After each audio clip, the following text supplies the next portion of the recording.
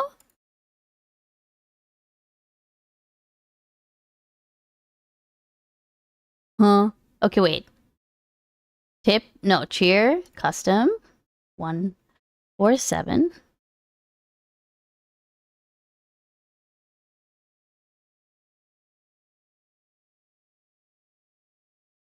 Quick.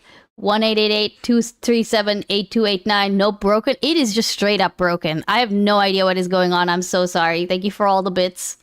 And let me do this, okay? I'm just gonna...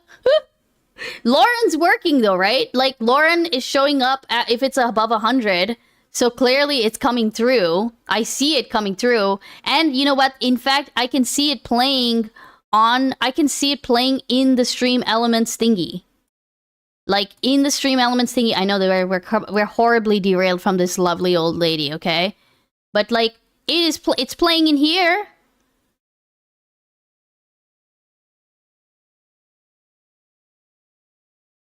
Fuck farmers. I hope Tyson buys up every single acre and you have to move to a city and learn to code. Fuck farmers and fuck you. Okay, yeah, here. I'm just gonna play all the fucking alerts that we missed.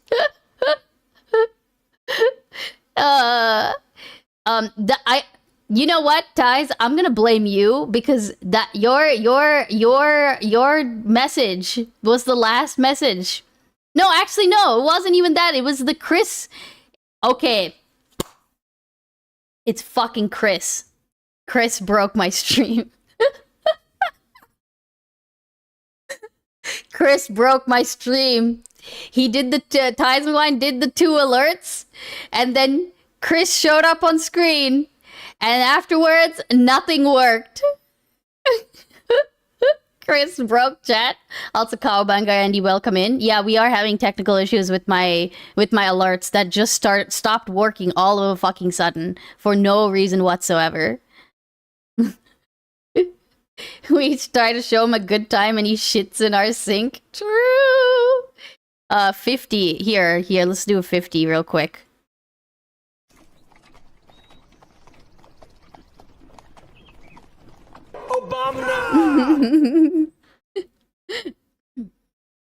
Get out and take your tuna casserole with you. Okay, can I just say here? Let me get the music back up since I'm like derailed. Okay, I have to say, I don't know why I have never tried a tuna casserole. It sounds like it would be disgusting. I'm sure it tastes fine. I would 100% try it.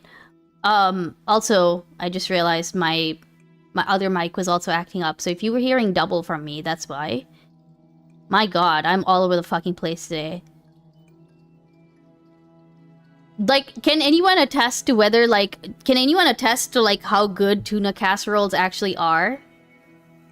I will not eat that kind of tuna. Yep, the best ones are kind of mid. You're not missing much. I think it's just the... I don't know why... oops. I don't know why. I think it's the idea of, like, warm tuna that's, like, skeeving me out.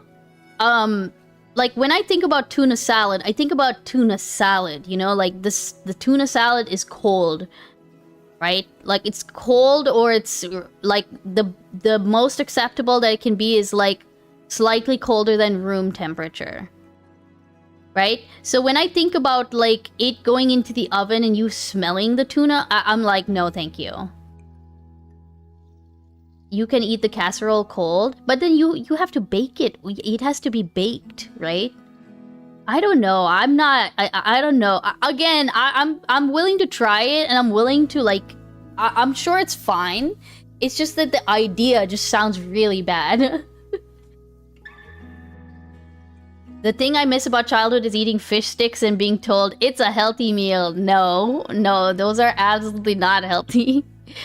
Okay, also here, let's very quickly finish out what this nice lady is saying. Because, you know, she was interrupted by a very important alert. They generally are a lot cheaper than your name brand. So you save money right there. Another thing is buy all your supplies at bulk prices. Not what I want to do, what I was going to say. What? Buy your supplies. You buy them by bulk. Like the toilet paper, the paper towels, and so forth. When they're on sale, buy them. Bulk stock up on what you need until the next time they come on sale. I hope I made sense here. In other words, buy generic foods or products instead of store brands. Okay, I'll let her finish out, but... The second one is, when you come to supplies, such as toilet paper and paper towels, buy in bulk. Buy when they're on sale. Buy as much as you will need before the next sale comes on. Have a great day, and God bless. Aw, she's cute. Her name, her channel's called Susan's Ramblings 7848. That's cute. She's for solving the affordability crisis. Okay, that's cute. I'll say I do agree with I do agree with the I do agree with the buying in, like, not okay, yes, buying bulk is pretty good. For any, like, if you can afford it, if you can afford to do this, like, it is really nice just having a year's worth of, like, not a year's worth. We always, my husband and I will joke that it's a year's worth of something. Like, we'll get, like, the 6-pack of toothpaste at Costco or whatever, and we'll just call it a year's worth of toothpaste. You know?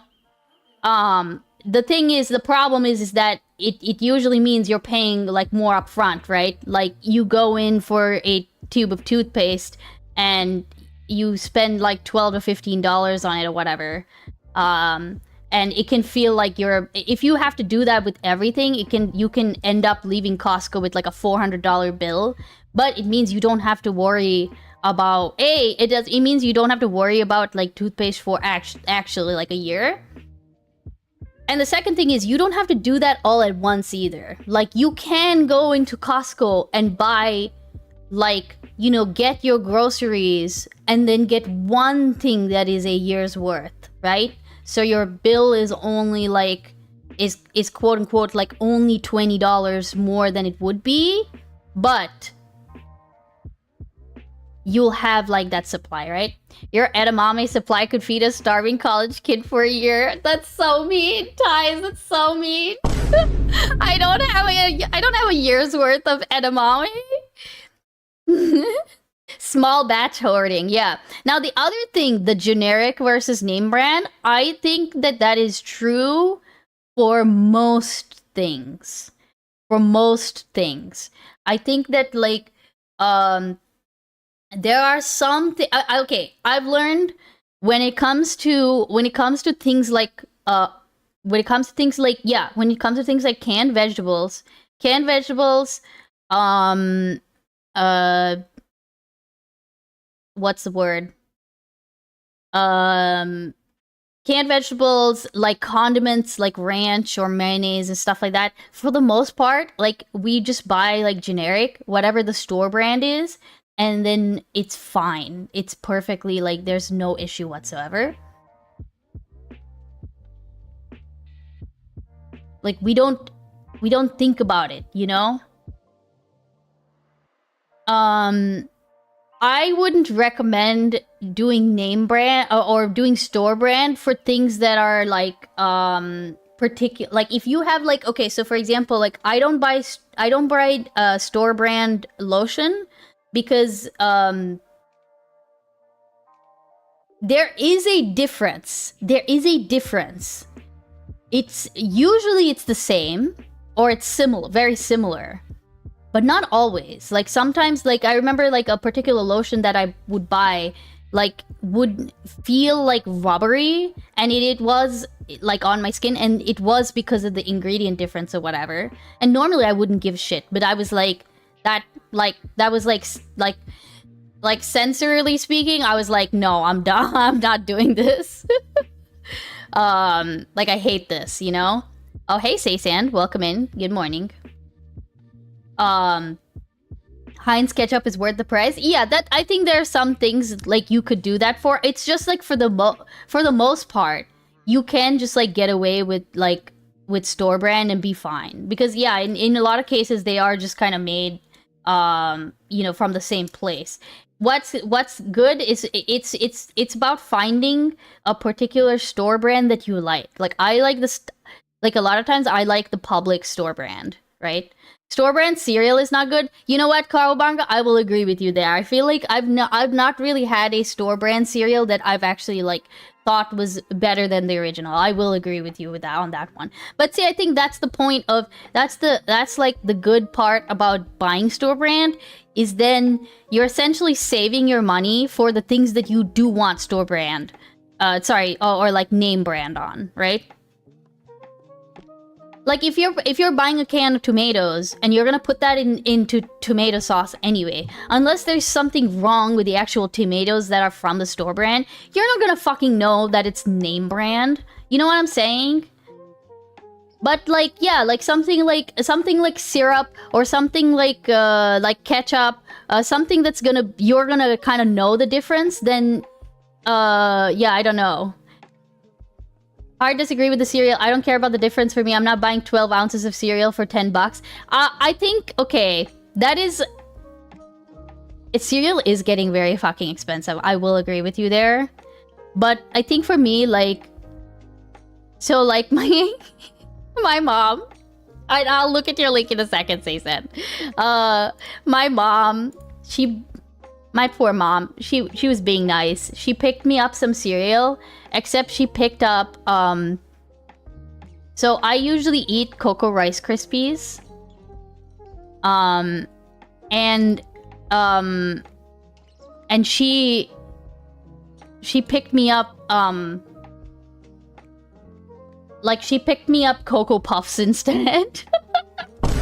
And I'm eating them, okay? I'm eating them. I am eating them. They're alright. They're actually not that bad, right? They are not making the milk chocolatey like I would like them to be. You should have thrown a tantrum for real. Store brand cinnamon toast is insulting. I've never even tried. I'm gonna be honest. I think I tried like store brand cereal once or twice, and then I was like, never again. I'm not sure. This is not. If you're gonna do Cocoa Puffs, you may as well go full Reese's Puff. Though go to. Well, no. I think the part of the problem is I eat this way too quickly. I eat it so quick that it doesn't have time to like chocolatify the milk. I am not cuckoo for Cocoa Puffs. That is very true. I mean, I would honestly go back to having it be where my cereal is like, because I don't really eat cereal for breakfast. I usually eat it as like a midnight snack. You know what I mean? And so it's okay if I don't always eat cereal, you know? Reese's Puffs will chalky the milk faster? Maybe. Maybe. I like my Rice Krispies. I'm just gonna go back to my Rice Krispies. My cereal's on special. I'm buying 3 to add to the 3 in the cupboard. Wait, didn't they discontinue it, Cho? Isn't it the cereal that got discontinued? Okay, let's look at Saysan's link. What is this?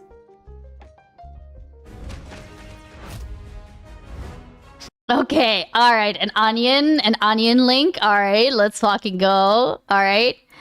Fractures emerge between GOP's pro-pedophilia, extremely pro-pedophilia wings.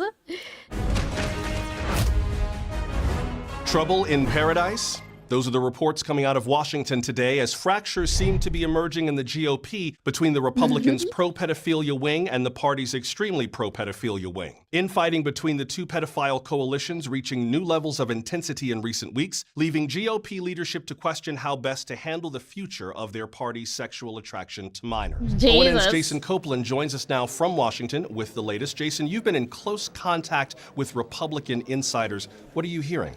Yeah, Dwight, well, this is really a battle for the soul of the Republican Party, plain and simple. You know, the GOP has historically welcomed a wide net from pederasts to ephebophiles, and there's always been, you know, sort of moderate support for sexual attraction to children, but many in the base are now asking for a more full-throated endorsement, and like you said, this is really about the party of pedophilia's future, and right now it's looking a little bit... The party of pedophilia! Oh my... And the split playing out very publicly on social media just yesterday, with Senator Tom Tillis replying pretty tepidly to the most recent Epstein Files revelations. Yeah, that's right. He's publicly calling everything in the Epstein Files cool, which frankly, no way. To Please tell me that's real. Voters, this comes off as a pretty lukewarm endorsement of child sex trafficking. Which just isn't... Wait, hold on. Voters, this comes off as a pretty lukewarm endorsement of child sex trafficking. Which take it to blue sky. Wait. Pro-pedophilia voters, this comes off as do you even stalk playgrounds, bro? Endorsement of child sex. Take it to blue sky. X is for true pedophiles. Jordan Lee Beck, yes, this is all real. Welcome in.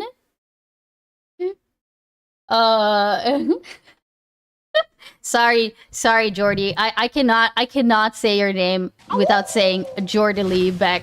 Hey, Saturday morning Icebeans squad, Icebean1 comfy, Icebean167. Thank you for the tier 1 sub. I appreciate it. 33 months. Holy shit. Which just isn't going to cut it in the post-Trump era of Republican pedophiles. A new guy... Okay, also, I love the little thingy. No, it's not working.